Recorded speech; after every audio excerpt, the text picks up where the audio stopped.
Bom dia de novo, bom dia a todos, bom dia meninos. Estamos aqui mais uma vez para fazer uma revisão para a recuperação de vocês. Lembrando que se estou falando de recuperação, então temos aí 4 módulos. Então você tem que se ligar, porque é muita coisa que vai cair, é muita atividade, é muita revisão, é muito tópico que você tem que lembrar.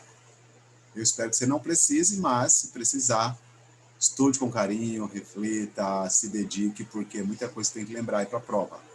Bom, vamos diretamente, porque nós começamos esse semestre falando de loísmo, leísmo e laísmo. Mas se você vê as palavrinhas lo, lê, lá, é o que me importa, é o que importa a gente. Porque se estou falando de uma coisa no masculino, eu vou usar o lo. Se eu estou falando no feminino, eu vou usar o lá.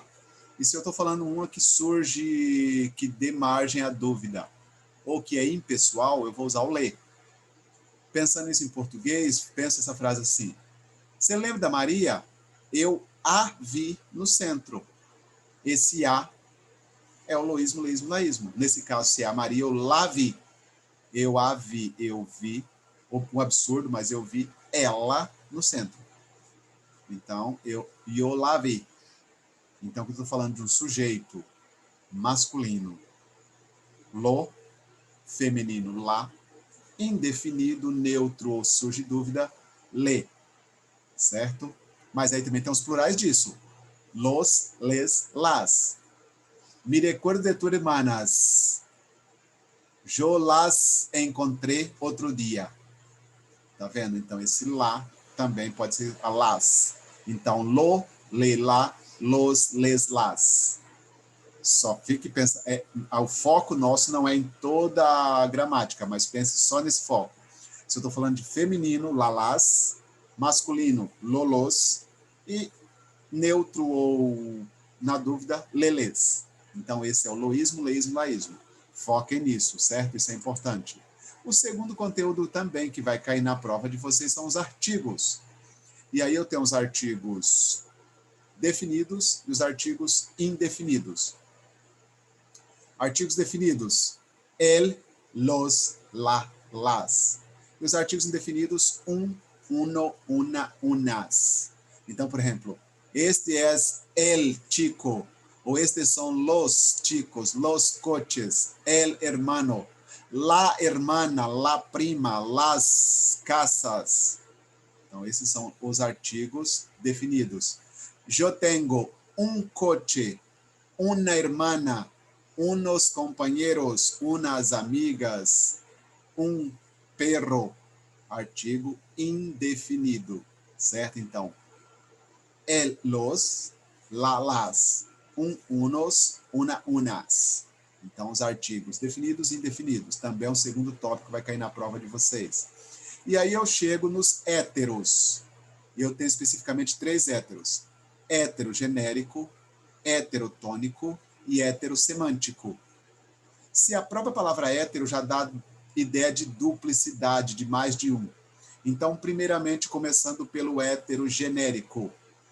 São palavras que têm o gênero inverso do português. Elas não têm 2 gêneros, ela tem um gênero inverso do português. Por exemplo, eu falo sangue em português, você pensa o sangue, então ele é masculino. Automaticamente essa palavra em espanhol é o contrário, então é la sangre, ela é feminina em espanhol. Então, lembre-se, palavras heterogenéricas, por obrigação, elas têm um gênero invertido do português. Isso, por isso que ela é chamada de heterogenérica, ela tem que ter o gênero invertido do português. E aí o livro traz um grupo delas, por exemplo, leite, la leche, el viaje, el mensaje, el color, la sangre, la costumbre, la nariz, um monte delas. Outra dica, isso é dica agora. Toda palavra em português termina com agem. Elas são femininas. A viagem, a paisagem, a mensagem, a imagem. Tudo é feminino, tudo com agem. Automaticamente, em espanhol, é arre. A-J-E, arre. E todas são masculinas. Então, el viaje, el mensaje, el paisaje, el imagen. Tudo com o age nosso em português é o arre em espanhol. Se em português é feminino, em espanhol todas masculinas. Então, o primeiro tópico é heterogenéricas ou heterogenérico. Por obrigação, por regra, tem que ter o gênero invertido do português. Ok? Bom, o segundo hétero é o heterotônico. Pelo próprio nome já diz que é a tonicidade, é a sílaba tônica da frase. Também por lei, por obrigação, por regra gramatical, a sílaba tônica não pode estar na mesma sílaba que do português. Senão não seria heterotônica, seria uma palavra comum igual a todas as outras. Mas as heterotônicas, por obrigação, têm que ter a sílaba tônica num local diferente, numa sílaba diferente. E aqui também o livro traz um monte delas. Por exemplo, cérebro. Todo mundo sabe que em português é cérebro, mas em espanhol, cerebro, já no re, tá vendo? Então aqui tem, por exemplo, ó, academia, acrobácia, alguien, anestesia, asfixia, bigamia, burocracia, cerebro, demagogia, democracia, elogio, epidemia, filântropo, herói, e assim por diante. Por obrigação, todas as heterotônicas têm que ter ou traz a sílaba tônica numa sílaba diferente do português. Por isso são chamadas de heterotônicas. E as heterossemânticas, sabemos que semântica é o que significa, o significado da palavra. Então, heterossemântica é uma palavra que a escrita parece uma coisa, mas o significado é outro. Se eu digo apelido, não é o meu apelido, estou falando do meu sobrenome, tem nada a ver. Borracha, tem nada a ver com borracha de apagar alguma coisa. Borracha é quando a pessoa está bêbada, borracha. Escoba, escoba não tem nada a ver com escova, é uma vassoura. Rojo, viu? É a cor vermelha. Cachorro, cachorro não é cachorro, é filhote de qualquer animal, filhote de gato, filhote de cachorro, filhote de leão, filhote disso, filhote daquilo. Filhote, a palavra filhote é cachorro. Então, lembre-se, o livro também traz uma lista. Então, ó, apelido, borracha, escoba, cola, borrar, rojo, cachorro, rato, berro, polvo, largo, saco, salada, vaso. São palavras heterossemânticas. A escrita e a pronúncia parece uma palavra em português, mas o significado é totalmente diferente. Por isso que elas são chamadas de heterotônicas. Ou, algumas vezes vai encontrar falso cognatos, que elas são cognatas, são parecidas. E essas são falsas cognatas. Parece, mas não é. Então, lembre-se, o outro tópico gramatical são os três héteros. Heterotônico, heterogenérico, heterossemântico. Beleza? Domine os héteros. E aí eu caio nos possessivos. E os possessivos são mi, mis, tu, tus, su, sus, nuestro, nuestros, vuestros, vuestros, su, sus. Mi casa, mis coches, mis hermanas, mis perros, tus coches, tus hermanos, tu madre, tu padre, su computadora, su libro, sus libros, nuestros problemas, nuestros hermanos, nuestras madres, nuestras hijas, vuestros coches, vuestros fones, vuestros móveis. Então, possessivos. Mimis, tutus, sussus, nuestros, vuestros, sussus. Depende da pessoa, para quem dá o dono, beleza? Adjetivos possessivos. E aí, continuando no livro, nós chegamos aos modos e tempos verbais. Lembrando que do modo indicativo apenas nós estamos trabalhando. Você tem 10 modos verbais. Você tem que saber, pelo menos, reconhecer os 10 modos verbais, que são presente, pretérito perfeito composto, pretérito perfeito simples, pretérito imperfeito, pretérito plusquamperfeito e o pretérito plusquamperfeito anterior. Vocês viram que tem muito pretérito. E aí, continuando. Futuro simples, futuro perfeito, condicional ou futuro condicional, e futuro condicional perfeito. Você tem que dominar esses 10 modos, 10 tempos e modos verbais, porque você tem que reconhecer eles na prova, ok? E aí, continuando, você cai nas preposições. E as preposições é a, ante, barro, com, em, hace, hasta, sobre, traz. São preposições muito parecidas com o português. Lembrando que hacia é em direção a, hasta, até. Essas são as diferentes, o resto é tudo parecida. Por exemplo, trabalho em casa. Voy en tren. Mi trabajo es hasta las 12. São preposições simples.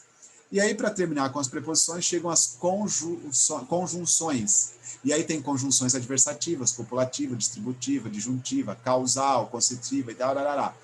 Você tem que lembrar que na página 76 de vocês tem uma lista de conjunções.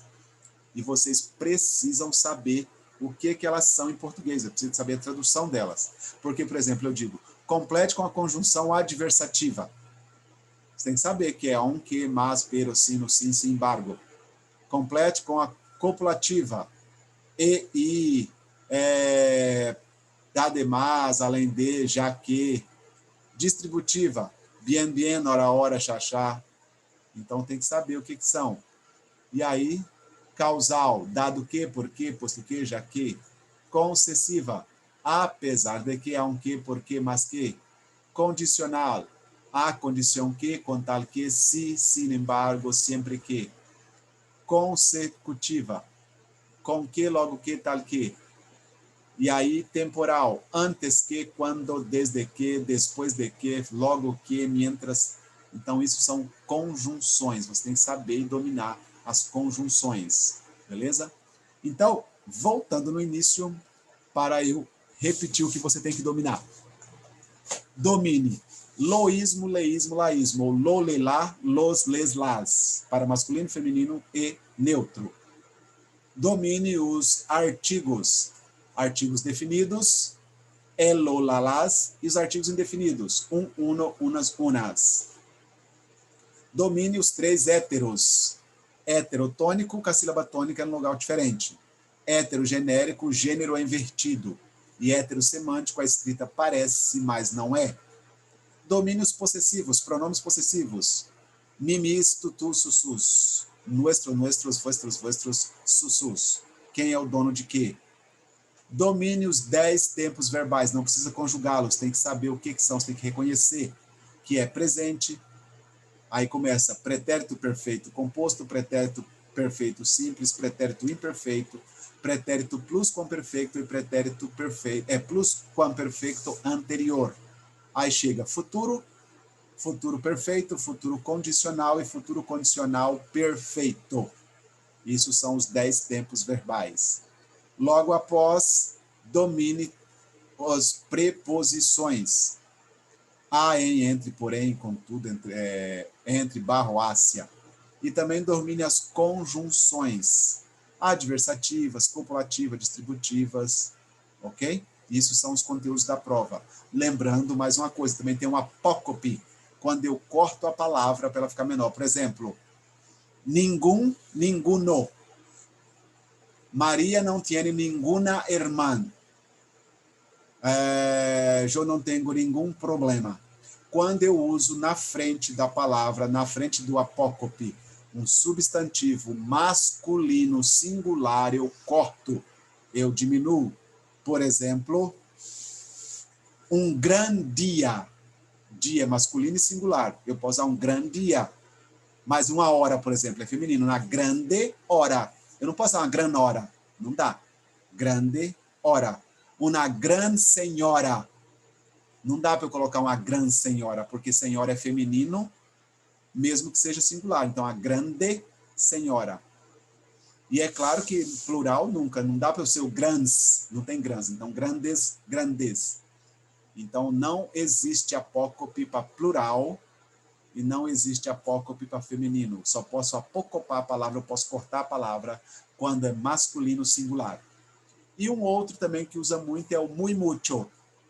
O muy mucho você usa para lugares específicos. Por exemplo, eu digo a frase: eu tenho muitos coches. Então, coches, nesse caso aí, é substantivo. Eu vou usar muchos. Agora eu digo, mi coche es muy lindo. O lindo é adjetivo. Então, quando eu tenho a palavra adjetivo ou advérbio, eu uso muy. Quando eu tenho substantivo, eu uso mucho. Ou verbo também, eu uso mucho. Eu trabalho mucho. Tá vendo? Então, eu vou usar com. Então, pensa nessas palavras. Adjetivo e advérbio, muy. Substantivo ou verbo, mucho. E aí eu tenho mucho, mucha, muchos, muchas, né? Depende da palavra, depende do que está dizendo. Então, esses são os apócopes.